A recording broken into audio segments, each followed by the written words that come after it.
This is the Criterion Creeps podcast, and tonight we're talking about the Beastie Boys video anthology from 2000 that Criterion put out. It's kind of an odd duck. Yes. But I remember when this came out. Actually, I guess let me read the back of the DVD first. Why don't you read the back of the DVD first? Yeah, and then we'll jump into it. Yeah. The Beastie Boys are among the most influential groups of the last 2 decades. As their music has opened hip-hop to a wider audience and changed the parameters of its sound, their ambitious music videos have carried the medium to new levels of artistic expression. This groundbreaking 2-disc anthology showcases the vast potential of DVD technology, with most of the 18 videos containing alternate visual angles and multiple audio tracks. There are hundreds of possible image and sound combinations, including new surround mixes, a cappella versions, instrumentals, and more than 40 remixes by such artists as Moby, Fatboy Slim, and the Prunes, including many new remixes created exclusively for this release. Loaded with never-before-seen footage and unreleased music tracks, this special edition also contains a trove of rare still photos and exclusive audio commentary by the band and the video directors. And the coup de grace? The world premiere director's cut of Nathaniel Hornblower's intergalactic spin-off, The Robot versus the Octopus Monster Saga. So, that all being said, RJ probably just watched the music videos off YouTube. I watched every one off of YouTube. Perfect. That's what I figured. So, one of the nice things about this coming along was it's like an hour to watch everything. What a breeze, you know? Yeah. Refreshing. And it's like nothing's going to overstay its welcome. Everything's 2 to 3 minutes long. You just blow right through. Yep. It's great. So I'll speak a little bit about the importance, I guess, of this release to me. So when this came out in 2000, I was in grade 11. And I'm pretty sure that this was the first Criterion I ever bought, because when it came out, it was cheap. It was... or at least compared to a full price release, it was $30, $29.99. And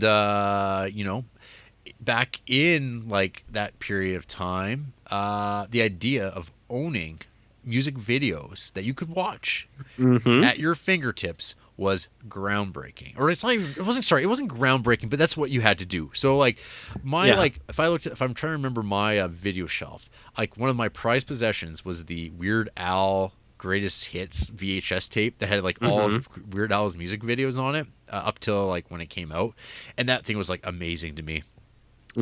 So this idea that the way you had to engage with music videos back in this period of time was, if you were in Canada, our MTV equivalent, Much Music. And so if you wanted a music video, you'd have to tape it off of TV with your VCR, or you'd wait the whole week to see what was on the countdown, which was pretty predictable. And I remember it was a thing where oh cool, I'm off school and they have the new countdown's on, let's watch that, because music videos were a way you could watch music that just wasn't what was on the radio, and you got to experience these various music videos of different qualities, and they're not all created equal. There was ones that were just this is a music video, and other ones were whoa, they put a lot of effort into this, and this music video is actually selling this song, and in fact actually making me want to buy the CD. Very I don't know if things work that way anymore, because come 2004, 2005, YouTube rolls out, and there goes the idea of having to buy anything. Physical media still exists, but I don't think a lot of people are buying DVDs of music videos anymore. Along with my Beastie Boys video anthology, it was a really big deal when they came out with those director series of Spike Jonze and Chris Cunningham and Michel Gondry. Yeah. So those are what I have. Yeah. So those everyone remembers those Palm DVDs, the clear case and stuff like that. Those were awesome. I still think that Spike Jonze DVD is one of my favorite possessions. But we'll talk about it maybe about just Spike Jonze's track record of music videos in the 90s. It's nuts. It's ridiculous. It's just it's nuts. Oh right, he directed every single one of these iconic music videos, which is amazing. And it's like, and he's directed so little movies. Like, it's like, oh man, I wish he would do more and not never do another Where the Wild Things Are. But anyway. So anyway, yeah, so the idea of like having music videos at your fingertips, this DVD came along. It was Criterion. It was like, ooh, fancy. And yeah, like you haven't seen this. I could have lent you this DVD if you had asked, but it's like the copy I have, it's like it's non-anamorphic, so it's like kind of funny because I think they've re-released it since, and it is probably anamorphic. So most of these are full frame videos anyway, so it doesn't matter like how you watch it because it's going to look the same regardless. But like for the time, these had very complex layouts, and nowadays it's like kind of clunky because it was like ahead of its time for like 2000. Just like all these crazy spread breakdowns, and like the back on like when they had like on DVD remotes the multi-angle button that they would throw on essentially for porn movies and like music videos. I guess like that's what it was there for. Like that's the joke. It's like, why would you watch like different camera angles of a movie you're watching? Like, why would you be thinking about a movie this way other than when you're watching a commentary track, and you just like have it built in where it changes that to show you something.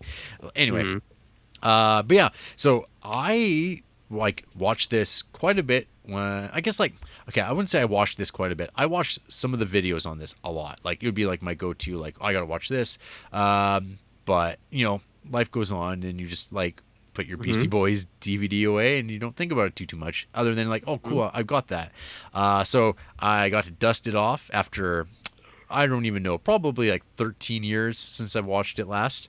And yeah, I guess we could talk about the Beastie Boys a little bit before we get to my experience. RJ, what do you think about the Beastie Boys?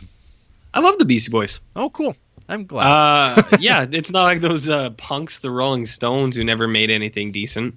Yeah. I like the Beastie Boys, man. Look, I was a white kid in the 90s. Of course I loved the Beastie Boys. These guys are like idols. You were like not even, what? You were 10 when this came out? Yeah, but as you said, I could see their music videos on Much Music. Okay. They were in constant circulation. No, I really like the Beastie Boys. I have a couple of their albums. One of them is just like big like Hello Nasty. Yeah, I have Hello Nasty, and then I have what is it, like the Five Boroughs or something like that, or The Sound of Science. It's like this huge fucking collector. Yeah, it's the like greatest hits thing. It's actually the Beastie Boys anthology, and this is the video anthology to it. Yeah. Yeah. So I have those CDs. Okay. That I used to listen to quite a bit. I found the Beastie Boys were wicked for like not entertaining, but like when you had friends over. So like when I was in high school and stuff like that, you just throw this shit on in the back on the stereo. It was perfect music for it. Yep. Because it was like it had like this consistent melody and this like consistent movement to the music where people could just kind of like jump into it and jump out to it, and it was perfect background music. Right. Which isn't like a knock at them or anything like that either. Like they make great music, and it's just some of their songs, they have that like cyclical flow where you can just kind of come in and out of it. Like it's hypnotizing is what I want to say. And fun. It's fun. And fun. Yeah, it's pretty breezy music. It's not particular. Yeah, I think you can just get into it because the music is so dancey or like has such a good rhythm. I don't know. What was that gesture you did? People couldn't see that. Oh, I'm doing my theater seat dancing to Celebration dance. Yeah, there you go. I'm rolling my shoulders forward. Yeah, exactly. I am grooving, RJ, to some b-boy moves. Yeah, to quote Almost Famous, tell her you're a slave to the groove. Yeah, there you go. Yeah. That's the ticket. So, I love the Beastie Boys, and especially the music videos, because Much Music used to do this thing in like late 90s, early 2000s when music videos were still a thing, and they would sometimes they would go through countdowns, and it'd be like an all-day event. Yeah. It'd be like 100 best music videos ever. Oh man! And you know what was always on those? Beastie Boys. Beastie Boys, man. Intergalactic, Body Movement, and Sabotage. Yeah. Those three music videos were always consistently in like the top 30, if not like the top 20, because they're so fucking cool. They're awesome to watch. Even now, like when I was gonna watch them, I was like, I've seen those things so many times. I was like, I'll just watch them, whatever. I wasn't really into it, And then I watched them, and then I was like, yeah, man. I was like, I'm into this again. I was like, these music videos are so fucking good and entertaining and like funny, and the music hooks you in so much. It's hypnotizing, Jarrett. That's the word I'm going to stick with tonight. Yeah. So I guess like one thing I was thinking about, and I was like kind of waiting until we talked about it on this episode, because like you are a little younger than me, and so like I was wondering about like, what is the cutoff of like the previous generation to like music video culture? Because like there's a point where like it happened to MTV and it happened to Much Music, where it became not about the music, it just became like reality TV show delivery services. That was in my era. Yeah, like it happened, like that crossover happened, I guess, when you were probably in junior high school, right? Yep. Yeah, that was that transition point, because now this idea of like you would watch everything on YouTube, like that's just the Vimeo or whatever. So yeah, the idea of like everybody communally watching the same music videos and being able to talk about them, that's gone away. I guess people still do. Like when that Beyonce Lemonade thing came out a year or two ago, that was like a big deal for people who are into Beyonce. Not me, because I couldn't tell you a single Beyonce song. I don't know anything about her other than something. You don't know them single ladies? Something Jay-Z, and then there was cheating, and it was all bad, and people should care about it because they're famous. That's all I know. I don't know fucking anything. That's not my thing at all.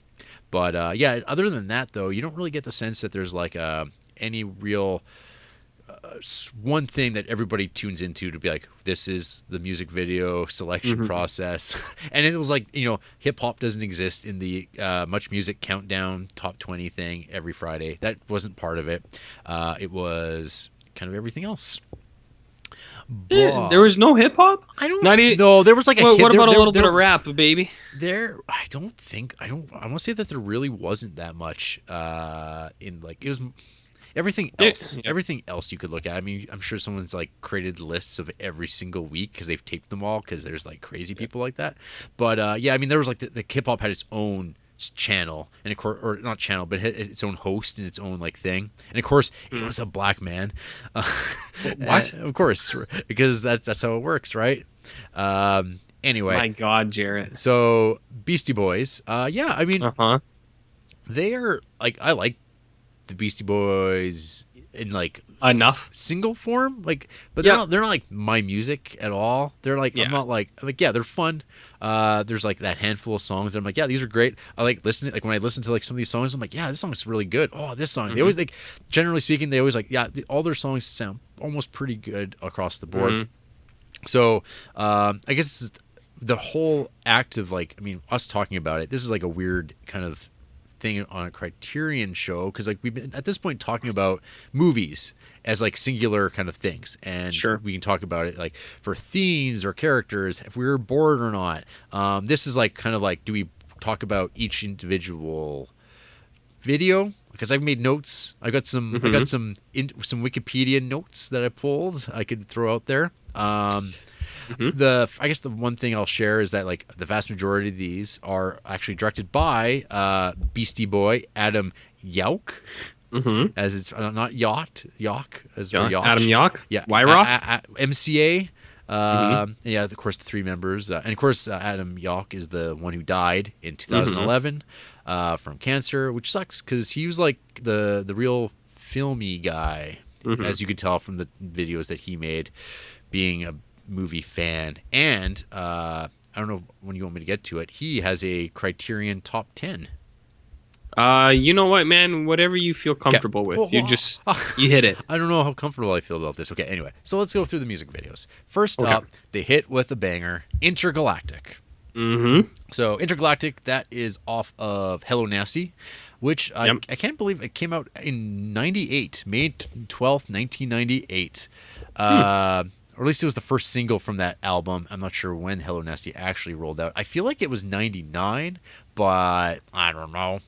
Because I kind of vaguely remember buying that like around the same time that I bought the Phantom Menace original score. Nice. The original score? Yeah. You fucking nerd. Well, there's no, the soundtrack? Well, no, but why would you buy that anyways? Like John you're Williams, like the movie. man. You're like the movie's not enough. I need the original score. I bought that score before the movie came out. I didn't even. My God. So you could like I don't know. That's what you man. I was so into Star Wars in '99. It's a far cry from Jared Duncan in 2018. You're the same nerd. You're just wearing different skin, pal. Yeah, that's right. The brain's You know the what same. I mean? Yeah. So Intergalactic, some facts. The single hit number 28 on the U.S. Billboard Hot 100, making it the band's third top 40 single there. It also reached top 5 on the UK singles chart, where it remains the band's biggest hit in the country. The song received a Grammy Award for Best Rap Performance by a Duo or Group in 1999, and this is directed by Adam Yauch. So this is a kaiju thing.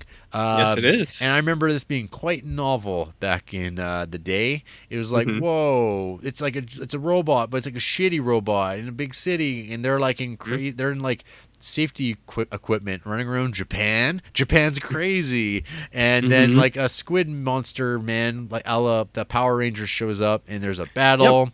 And it's got the song is great, very listenable, fun, RJ. It is fun. Yeah, I don't know.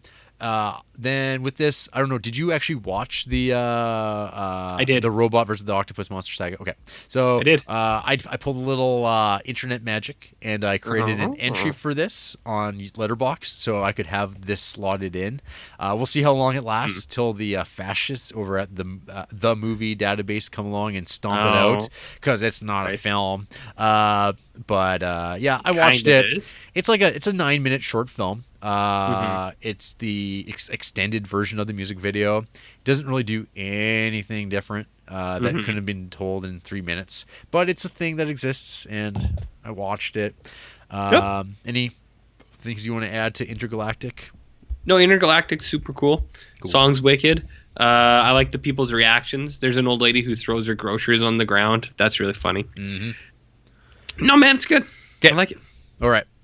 Next up is Shake Your Rump. And this track is off Paul's Boutique, which I think is generally considered their best album.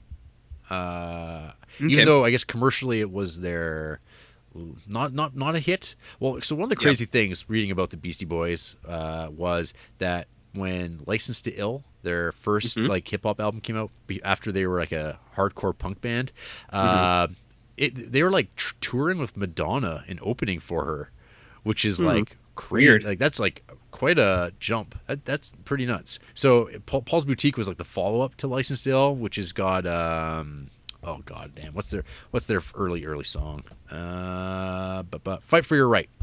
Oh yeah. So Shake Your Rump, it is some vintage Beastie Boys sound. It is definitely like turning back the clock as far as like what they were doing. There's actually, I'm not sure what the reason is, but there's like none of like their early music videos on this collection, which when I get to Who Hates This, I'll mention. But yeah, so Shake Your Rump's like one of the earlier ones, and this is off of Paul's Boutique. And here's an excerpt from Wikipedia with Adam Yauch from Clash Magazine, speaking about the album 20 Years On. So the Dust Brothers were producers on this album. The Dust Brothers had a bunch of music together before we arrived to work with them. As a result, a lot of the tracks come from songs they'd planned to release to clubs as instrumentals. Shake Your Rump, for example. They'd put together some beats, bass lines, and guitar lines, all these loops together, and they were quite surprised when we said we wanted a rhyme on it, because they thought it was too dense. They offered to strip it down to just beats, but we wanted all that stuff on there. I think half the tracks were written when we got there, and the other half we wrote together. This is another Adam Yauch video, and it is just the three of them on a rooftop, and footage of them just doing the Beastie Boys thing. And it kind of basically sets the formula for like about half of these music videos, where it's just the three of them. Because how do you shoot three guys that rap? You just shoot them kind of at this like high angle or sometimes low angles, and they gesture at the camera. Pretty simple stuff. Good song. Yeah, it's good.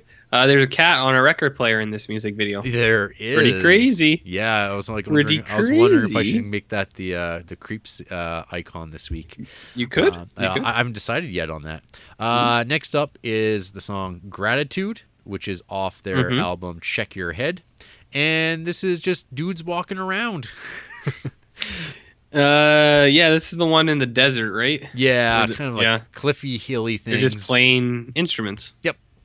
Cool. And this is directed by a guy named David Perez. I didn't like dive into the commentary tracks on these. Because it's like whatever. Next up was Something's Gotta Give. This is also off Check Your Head. This is directed by Ari Markopoulos, and it's just like footage of war. It's just a bunch of footage of war and bombing, bomb stuff footage, like that. violence. It really makes you all the good stuff. Did it make you think? Oh, when I started this music video, I was asleep. Oh, but when it finished, I was woke. Whoa. You did it. You know what I mean? Is that what the kids say when they say that stuff? Is that what they mean? Yes, that they awoke. They just woke up. That is a theme, out of a slumber. Out of a slumber. That is a theme, though, in a lot of these music videos. There's like they show violence and like war footage and like pollution type stuff. Yeah. Not in a lot of them. In like 2 or 3 of them, they do. Right. So. Cool. Next up, Sure Shot. Yeah. Classic, catchy Beastie Boys song from our man. So this is off Ill Communication, and this is the first Spike Jonze directed film in the anthology.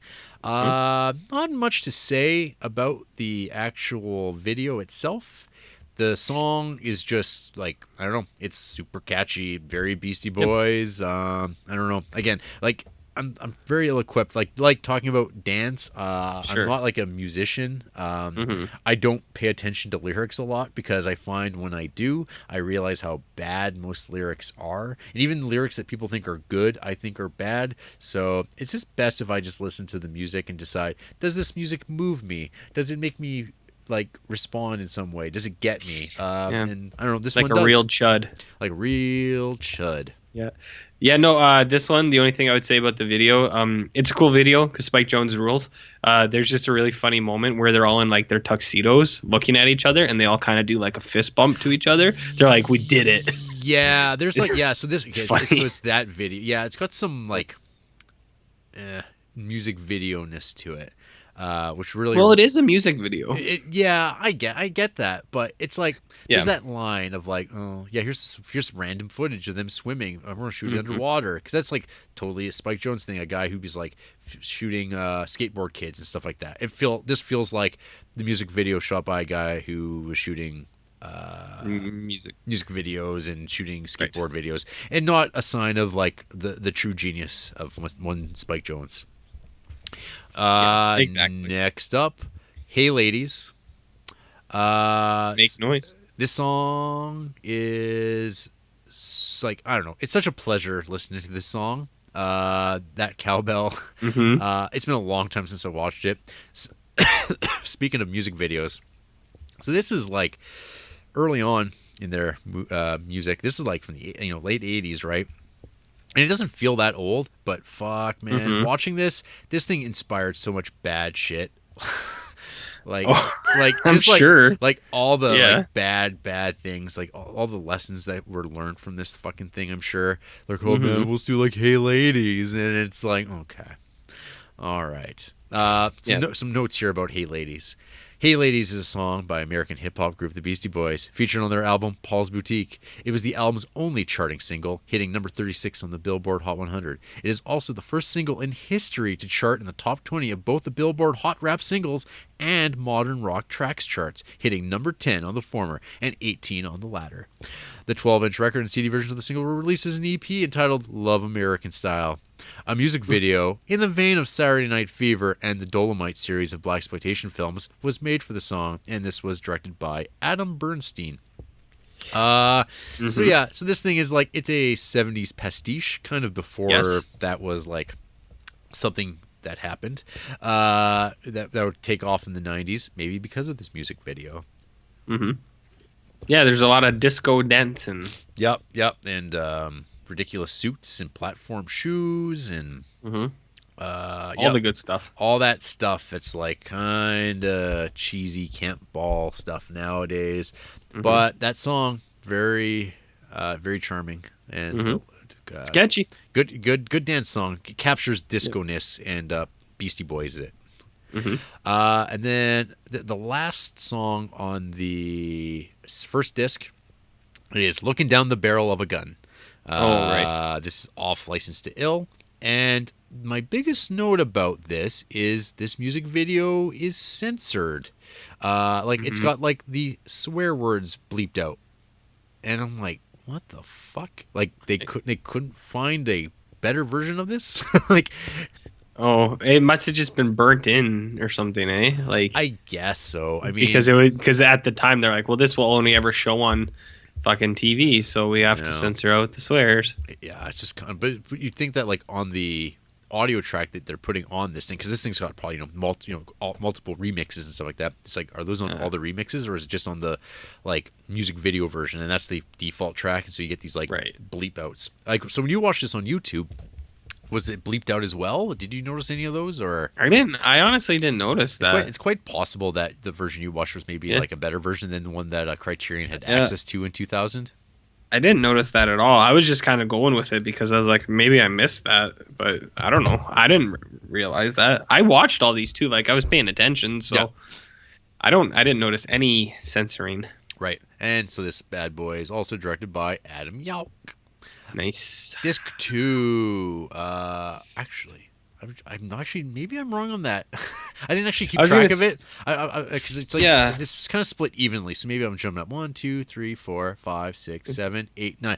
Was Body Moving the last one? Maybe. Yeah. Or actually, Sabotage would be the first. So anyway, whatever. Ignore me about the discs. I didn't actually keep track of it. It just felt like, that seems to be enough music videos for one disc. Then Body Moving. This is off Hello Nasty. And it's kind of funny watching Body Moving now, because when I first watched this, I had no idea what Mario Bava was, and I didn't know what Danger Diabolique was. Other than I knew when I was watching it, there was like real movie footage in there, and I even like at a young age I could tell that's like a real movie. What movie is this? One thing I'll mention too, maybe while we're at this point, is one of the ways that my introduction to the art of music videos was 100% Beavis and Butthead. Oh, nice. I don't know, like, was Beavis and Butthead a thing when you were a kid that you could watch, or was it like already off the air? And no, I wasn't.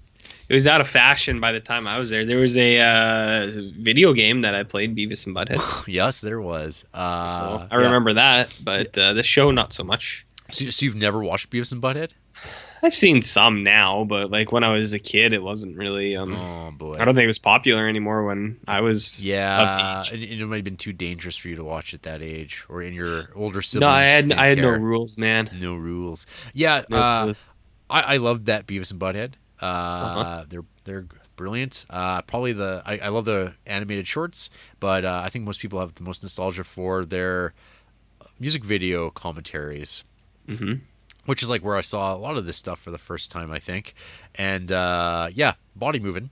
So it's obviously a homage to Mario Bava's Danger Diabolique, which is a public domain film, because however things got released, it just got released that way, so anyone could watch it. It's a movie that I wound up watching a few years ago, and it's like, this movie's like pretty boring and like Italian spy stuff, which never appeals to me at all, but it's got some really visually nice stuff, obviously.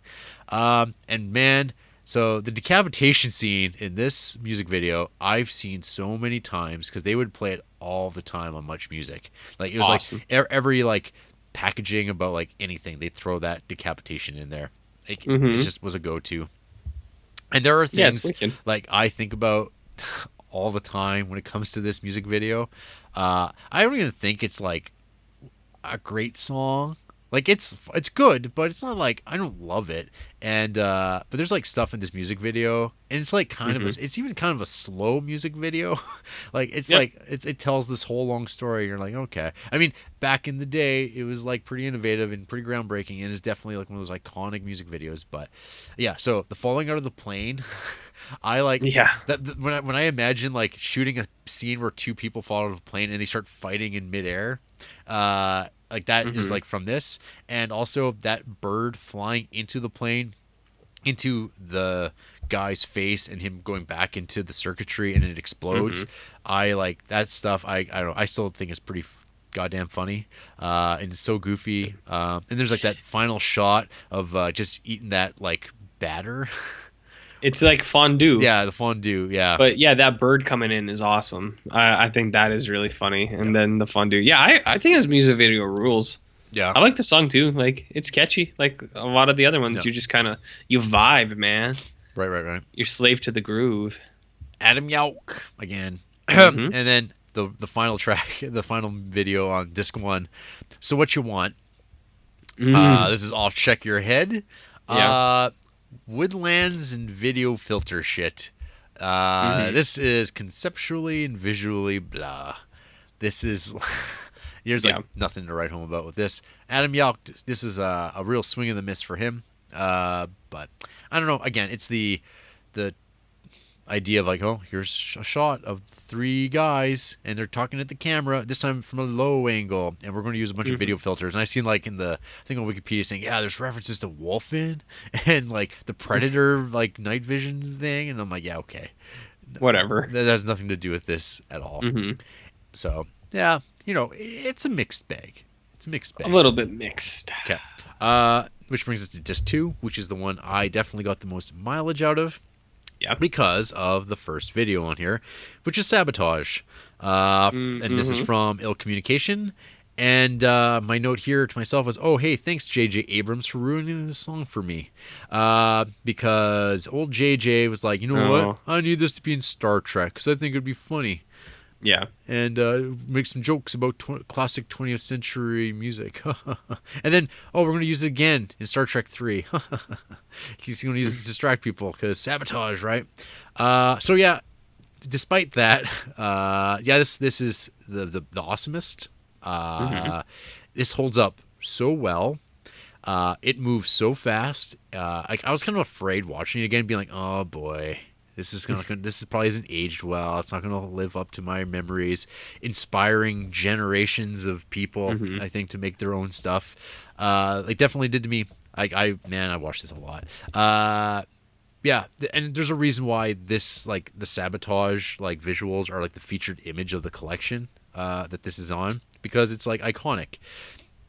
So this is directed by Spike Jonze. And some notes about it here off of Wikipedia. The song features traditional rock instrumentation, turntable scratches, heavily distorted bass guitar riffs, and lead vocals by Ad Rock. A moderate commercial success, the song was notable as well for its video, directed by Spike Jonze and nominated in 5 categories at the 1994 MTV Music Video Awards. In 2000, Rolling Stone magazine ranked Sabotage 480th on their list of the 500 greatest songs of all time. In March 2005, Q magazine placed it at number 46 in its list of the 100 greatest guitar tracks, and it was ranked number 19 on VH1's 100 greatest songs of the 90s list. Pitchfork Media included the song at number 39 on their top 200 tracks in the 90s list. I agree with all those things. This song, it's a great song, but you know, I'll play it on the podcast. What is it? Okay, so there's this thing. I typed in Sabotage Beastie Boys, just looking up, see if there's any covers of it, and I saw there was this David Letterman segment that when they played Letterman, and he introduces them, and it's like them playing guitars. It gets them actually like not just doing Beastie Boys stuff. It's like them actually doing the instrumentation. Yeah. And I was like, huh. And I was listening to it, and it really hit me. I'm like, oh my god. This song inspired so much shitty fucking music. It is like, it's just fucking funk rock, and I was like, ugh. But you can't be mad at them. I know. For no, I still. bad stuff. Oh, I know. But I was like, oh god, this song is like guilty of like fucking. I don't know. I am not a fan of that funk metal sound. And this song is like, I'm like, fuck, this is like their funk metal song. But like all their songs kind of jump around genres. That's kind of their thing. But this song just like, it probably made a lot of people like, yeah, I want that sound every single time. Okay, another note here. During R.E.M. lead singer Michael Stipe's acceptance speech for the Best Direction Award for the 1994 Music Video Awards, Beastie Boys member Adam Yauch bum rushed the stage in his Nathaniel Hornblower disguise. That's one thing I should stress is, he goes by Nathaniel Hornblower as the alias on all this stuff. He interrupts Stipe's speech. He just like goes up before he even says a word to protest the shutout of Sabotage from every category he was nominated in. So I looked up a video of that, and it's just like, oh, he's like in this like Switzerland stereotype thing with lederhosen and a big cod pipe and doing this like funny accent. It's like so mid 90s. Like it's just like, yeah, that was really cutting edge, but it's so safe and like inoffensive. But it's like I can't even like nowadays like I can't even. It's so contrived, but at the time it was like, what's going on? REM. This is an outrage because Spike is the director that has just... I'm from Switzerland, okay? Let me just tell everyone that. And since I was a small boy, I had dreamed that Spike would win this. And now this has happened. And I just want to tell everyone that this is a farce, that I had all the ideas for Star Wars and everything.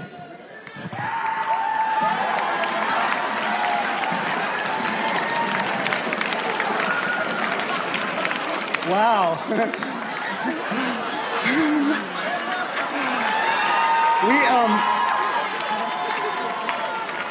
I have no idea what that. I think that was Cyndi Lauper, but I'm not sure. I can't believe it. It happened before my very eyes, says Michael Stipe, and I was like, okay, all right, you workers. Yeah. Did you tell him to cool it a little bit? I told him to cool it, simmer down. Yeah, cool it, lady. Yeah. So, you got anything to add here about Sabotage, their most iconic video? Sabotage is awesome.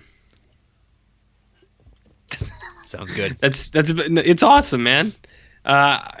We said we were talking about it later, but so that the Spike Lee music video collection, or not Spike Lee, what am I talking about? The Spike Jonze music collection. That's one of my prized possessions as well. That is a constant and frequent pick for me for any time people come over. I just throw that in the background, and a lot of the time people just get distracted. They're like, "Oh fuck, these are some cool music videos," and it's like, "Oh yeah, they're all cool, man." So that Spike Jonze thing is like one of my favorite things ever, and Sabotage on there. I've seen it so many fucking times. It's wicked. Yep. Yeah, it's wicked. Pretty damn good. That's followed up with Shadrach. That great one. Yeah, from Paul's Boutique. I have no memories of this at all, and probably won't remember it when we record either. The animated one. Yep.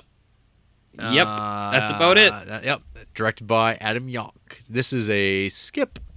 That's fine. That's fine. Next up, though, is 3 MCs and 1 DJ. This is off Hello Nasty, and I think this is a pretty great music video, and was probably ripped off an awful lot by like everybody to this day, especially in vlogger land, and like OK Go essentially just like to me just ripped that off with their treadmill video and stuff like that.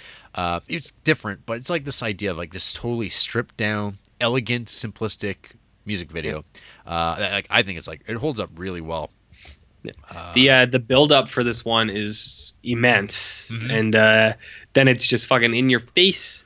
It's hot action. It's wicked. I really like this one too. Yeah, I think this is like for like the 3-man thing that they do. This is the best of that style, like 100%.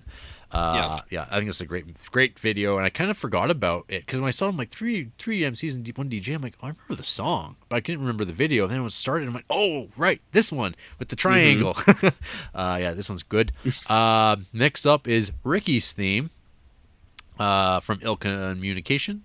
This is a Spike Jonze number, and you know it is Spike Jonze because it has young men disguised as old men, and the old men are doing young men things. So this is like before Jackass and before like you get those like state of the art makeup effects where you can like make young men really look like old men, like kind of like amazingly. To me anyway, I think that stuff is like awesome. Like even watching like Bad Grandpa or whatever it was called. I thought that stuff was neat. I enjoyed that Jackass. And so does Spike Jonze, as he's been like the executive producer and whatever for that stuff forever and ever.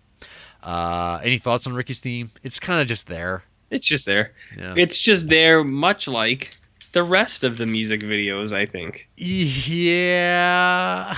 You can take that however you want, but that's about right. Next up is Pass the Mic. Yes, these deep cuts that I have no memory at all because we've just bought this DVD for Sabotage. This is my next note. And then Holy Snappers, which is like this punk rock thing from out of fucking nowhere. So this is like, I don't know, I guess it's included just to be like, hey, Beastie Boys were a punk band, remember? Back in 1982. This is off, I guess, like some like release of theirs called Pollywog Stew. And whatever. This is just like found footage stuff that they just threw together. And it's like, it's a music video, call it a day. And they moved on. And then Root Down from Ill Communication, directed by Evan Bernard. My note here is this certainly feels like the most conventional music video. Like it's just shots of them at a concert doing like, hey, we're singing. That's about it. And then Nettie's Girl from Check Your Head. This is directed by Tamara Davis. This has a real outsider music vibe. Because it's just, I'm not even sure which one it is. It's just like him singing and there's a off-mannered way, and it's just footage of him like in Central Park on that, like one of those little boats, and he's singing a song. Nettie's Girl, and it's like that's what it is. It's just like an odd little thing thrown on there. And then disc 2 wraps up with Alive, and this is off the Beastie Boys anthology, Sound of Science. And I guess like probably it was like, oh hey, this just came out, we gotta put this on the DVD too.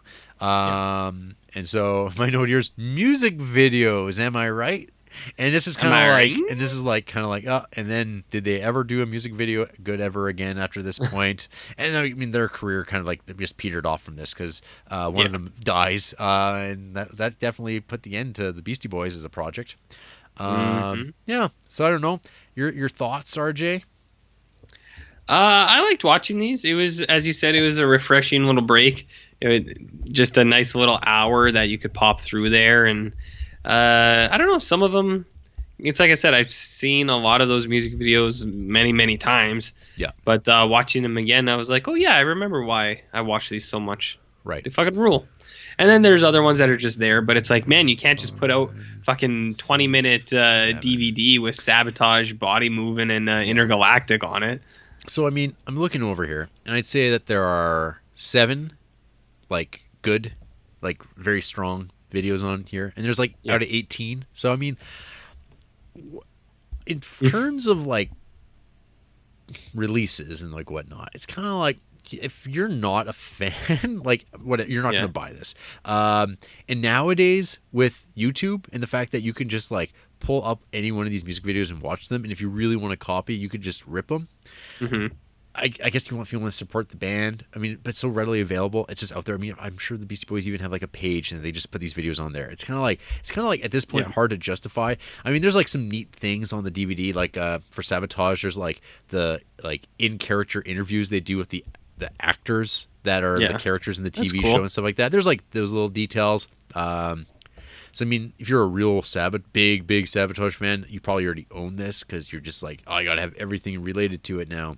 But, I mean, that's probably like that's like a 5-star all-time banger video. And then Intergalactic and, I guess, Hey Ladies, Body Moving, and 3 MCs, 1 DJ. Those are like kind of like, these are really good music videos. And everything else is kind of like, it's just descends from that to like, totally, why would you watch this? Just listen to the album with that song on it. Yeah. So it's like borderline recommend, I guess. Like, it's weird. Like, I feel like conflicted about it because it's like, I have a lot of nostalgia for it. I'm like, I'm glad I have it. I mean, I'm like, cool. I'm glad I still have it. The poster artwork for it's nice and stuff like that. But at the same time, it's like, it's a weird. It's like neat that it's in the Criterion, but it's an odd duck too. It's cool that it's here, but at the same time, it's like, I wonder why. I guess at the time, I guess it was like a different thing for them to do, and they're like, "Hey, let's do it for Spine 100." And I'm sure there's like, there's some real butthurt cinephiles to this day who are like, "I refuse to purchase it. It's a hole in my collection, and I'm very proud." It's like, it's like cheap, guys. Come on, just go fucking buy it. Okay, so right now I will run through Adam Yauch's top 10. That's on the Criterion website. I'll just run through here. Adam Yauch is a founding member of the Beastie Boys. Recently, he created a new division of his company, Oscilloscope Laboratories, called Oscilloscope Pictures, for the sole purpose of distributing films. He even hired 2 guys from Think Film to come over to his new company. At first, we were a little concerned that Adam intended to compete with Criterion, but then we thought it over, and honestly, we have been doing this for a long time, and we are not threatened by Adam's new company. The groundbreaking DVD, the Beastie Boys Video Anthology, is currently available from the Criterion Collection. So right here, that proves we have the upper hand. So, I'll go in reverse order. Number 10, The Life Aquatic with Steve Zissou. Nice. Sometimes I get free DVDs from Criterion, but not always. I wanted to get one of each, like the whole collection, but they said, no, Adam, we don't do that. Number 9, Rashomon. Nice. When I was hanging out there, Heather was working on the audio, but now she switched over to some other department. So there's this like ongoing story. Maybe I'm ruining it by reading it backwards. Probably. Maybe I'll start at the top. Okay. Number 1, RJ, Seven Samurai. Ooh, shit. Come on, I gotta tell why. I gotta tell why this movie is good. You tell me. Number 2, Walkabout. No, come on. Saw this one when I was in junior high, and it stayed with me. Glad to see it in the collection. Number 3, Silly. Knights of Cabiria. I don't know what to write. I just love this movie. All right, whatever. Number 4, Yojimbo. I guess you have figured out by now that I'm really not going to give a review of any of these films that I picked. Number 5, Sanjuro. But I do like the folks up at the Criterion Collection. Those are my people up in there. Number 6, Rushmore. They are a really great team that's into some bugged out esoteric shit.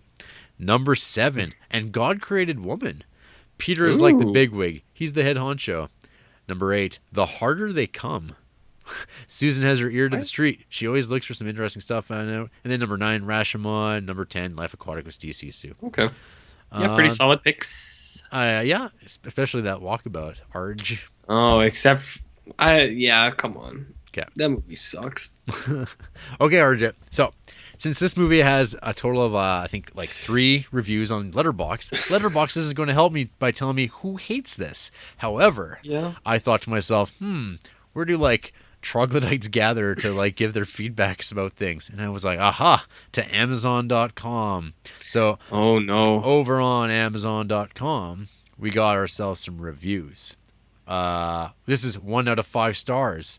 A Mustache on the Mona Lisa by a customer from November 26th, 2001. In my opinion, these DVDs were ruined by the decision to censor their lyrics. While I don't need to hear every fuck and shit, which they've censored out themselves, the generally poor methods of editing them out completely disrupt the flow of the music. Shame on Criterion and the Beastie Boys for choosing market share over freedom of expression. You settle down, man. 1 out of 5 stars.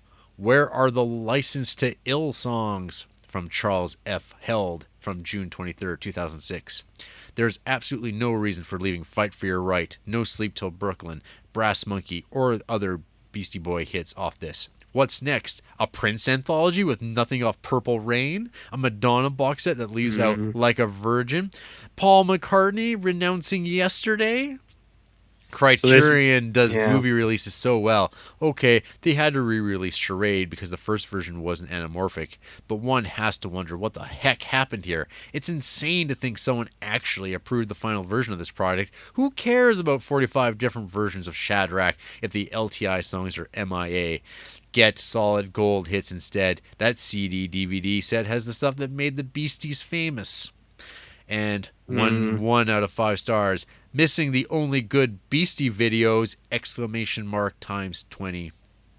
This is by a customer, October 7th, 2003. Where in God's name are Fight for Your Right and No Sleep Till Brooklyn? Frankly, those are the only Beastie songs that don't make me want to hurt. And without them, this anthology is worth crap. Like, shut up. Like, who gives a shit if your favorite song was left off of there? By the way, I don't think Fight for Your Right is that good. I would prefer many of their other songs. That song's kind of annoying. Yeah. So, fuck these people. These people suck. Yeah. Bro. Hey, RJ, you want to do one last thing? It depends. It depends on if you did this or not. Oh, yeah, I did. Okay. RJ, you want to do our top 5 favorite music videos of all times for now? Lay it on me, big dog. Well, you start. You tell me your number 5. I'm gonna give you. Actually, yeah, you can run through yours because, like, I'm sure there might even be some crossover, and I'd like to maybe like spruce it up a little bit, but who knows? So maybe you do your top 5, and then I'll edit and kind of decide from that. Oh, I see. Well, I didn't include them, but Intergalactic, Body Moving, and Sabotage are all 3 of some of my favorites. But I felt like we were talking about them enough. I just want to say there are a couple of honorable mentions. Fatboy Slim's Praise You and Weapon of Choice. Very good. California Love by my man Tupac. That's the Mad Max video. That one is super good. And a big a big honorable mention to Standing Outside the Fire by my man Garth Brooks. People might think that's a joke. I was told earlier that is insensitive for me to say, but I actually think that is a good music video, and I don't fucking care. If you think it's insensitive, that's your own problem. It's so good they can't even put it on YouTube. It can't. You know how hard that fucking video was to find? I know. It took me like 3 searches. So, anyways, yeah. So I wrote down 5, and I'm gonna give them to you in no particular order. Okay. So first up, off of the Spike Jonze collection, Da Funk by Daft Punk. Yep. So you know that music video, I'm guessing, right? With the dog man in a trench coat. The dog man walking around with his stereo. Yep. What I love about that music video is that the music doesn't even matter. You're just watching this like 4-minute short film about this dog man because he's just like having conversations with people and stuff, and you can barely hear the music. I think that's amazing. Yeah. I think that's awesome. Next up, Fell in Love with a Girl. By the White Stripes. I believe that is Michel Gondry off of his collection. That's the Lego one. Yep. That was before a lot of people were ripping that off and making little Lego stop motion films. Yep. Another one? Like Lego Batman? Like Lego Batman, sure. Another one is Hapipola by Sigur Rós. This music video is special to me because one day when I was in high school or junior high or something, I fell asleep on the couch and I woke up at like 2 a.m. and Much Music was on and this music video was playing of all these old people running around playing tricks on like little kids. They were like throwing water balloons at little kids and stuff like that.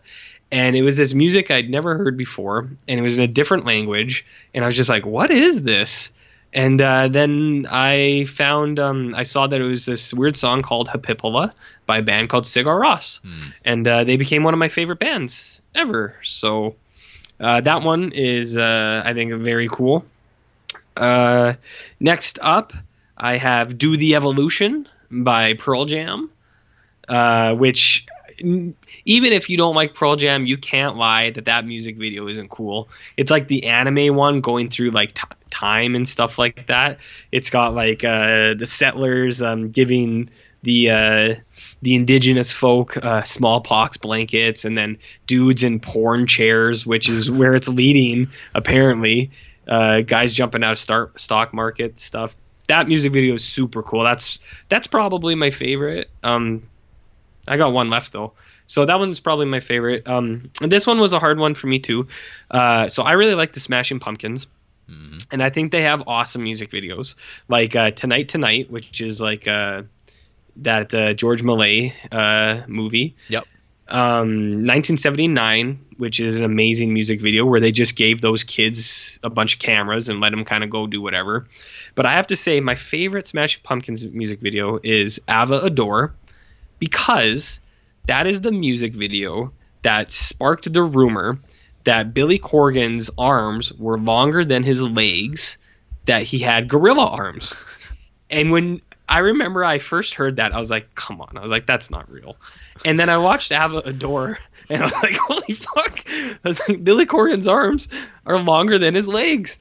And that's nuts. That music video is really cool on top of that. Like, do you know Avador?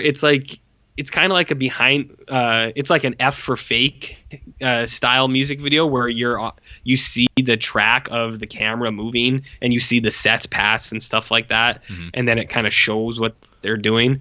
But that one is really cool because so many reasons.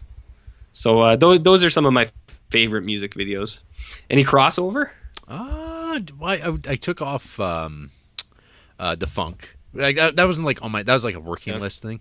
So my list, RJ. So because it's music videos, you gotta have Spike Jonze, and I've gotta say, I mean, I like that Sabotage.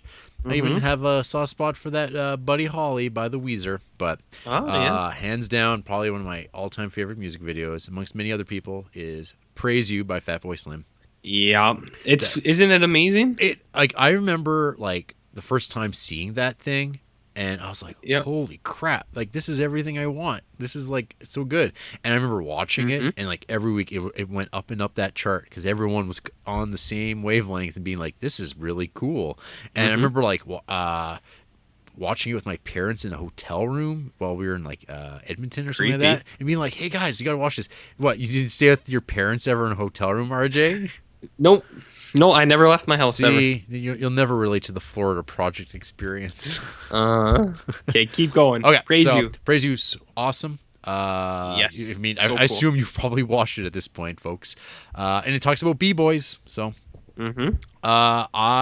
For not being the biggest Radiohead fan, I have to say that Karma Police, I think, is like one of those like super iconic 90s music videos for me.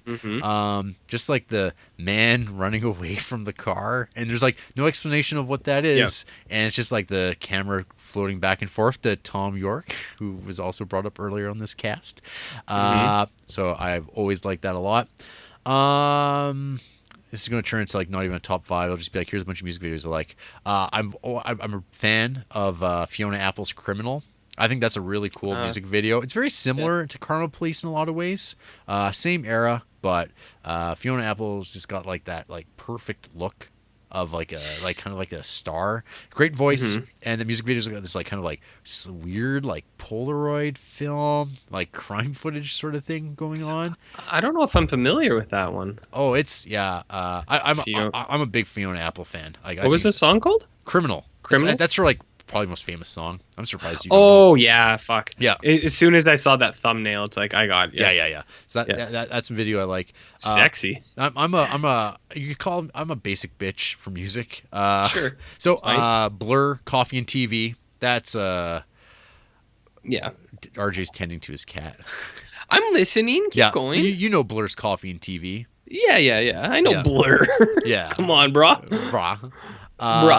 A deeper cut is from Die. It's DYE, and there's this song there. It's called Fantasy, and this is recent. This is like from a few years ago. And it's like it's like kind of in a pseudo anime style, and it's like it does Lovecraftian horror better than most movies do. It's like kind of like It Follows and Lovecraft horror and anime all thrown together. It's pretty interesting. There's a reason why it's on the internet and would never air on television. I'm also a big Bjork fan in my later days. You nerd! I used to be like Bjork, but Bjork's pretty good. And I'd say that like probably the one that when I think of like Bjork music videos, I really like Human Behavior, the one with the bear. Yeah, I don't know. It's not probably her best song, but it's like when I think of Bjork, I'm like, I remember being like, man, what a strange thing, and great singer.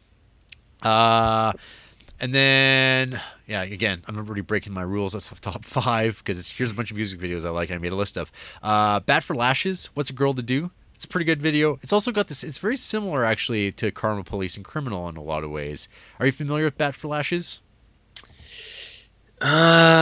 No, I don't think so. Okay. I really had to think about that for a second, It's, but no. it's like Donnie Darko. It's like it's very similar to that. Are you familiar with Justice? No. Oh, so they're God, I thought you were a basic bitch. Okay. You've got to watch. This is like an awesome fucking music video. Because you were always talking about getting your pump on and like fucking music that's going to get you into a place. Justice? Justice is Stress. Oh man, dude, that music video is fucking intense, and that song is fucking awesome. All time, that's a classic fucking video that not a lot of people know. And then to another degree, and this is kind of stepping back a little bit to Michel Gondry, Kylie Minogue's "Come Into My World." That video is a technical feat. I've watched it and I've seen like explanations of how that was made, but it still blows me away. You know what? I'm sorry, just to interrupt. It seems like you and me, somewhat serendipitously, were watching those Spike Jonze and Michel Gondry music video collections at the same time. Because about 3 out of 5 of both of ours were from those. Like I said, like those two things. Well, I think like Spike Jonze and Michel Gondry kind of like defined what music videos could be in a lot of ways, because they were just so creative and different than everything else. They were fun, enjoyable, and they had some technical aspect to it or visual thing. And it's like what music videos should aspire to be. One last one. This is kind of like on that electronic wave that goes along with Die and Justice. But Mr. Oizo, you're a nerd. He has this incredible music video called Ham. And it stars our boy John C. Reilly. Nice. And I guess I could post some of these on the Facebook page, but you should 100% check out Mr. Oizo Ham and post Justice that on Fresh. the Facebook page. Okay, I will, and you got to watch it because it's fucking it's rad. Because Mr. Oizo's Ham, it's directed by Eric Werheim of Tim and Eric. Should we post Standing Outside the Fire on our Facebook page? If you wanna. I was told to. I had that posted before. I was told to remove it as it was insensitive. By your lady friend. By my partner. Yeah. She didn't understand my attachment to it, but I was gonna say, you brought up Radiohead. I forgot. My favorite Radiohead music video is No Surprises. It's just Tom York's face, and he's in like a spacesuit helmet, like a scuba helmet, and it's just filling with water. And then it gets to the top, and then he can't breathe, and then it goes all the way down to the bottom, and he's just singing the song the whole time. That is a wicked music video. Yep. Wicked good. And I didn't bring up Modest Mouse, but I think my favorite is the Whale song. That music video is really cool. And one you would like is Satellite Skin. That's got some weird like Lynch, fucking creepy old man from the Florida Project type stuff in it. So right. Yeah, I could talk about music videos all day, maybe. We sure could, but we have for a while. Okay, that's that. We're calling it quits. Okay. Yep. Hey, after the break, we're gonna not be talking anymore. How's that sound? Mm-hmm. Great.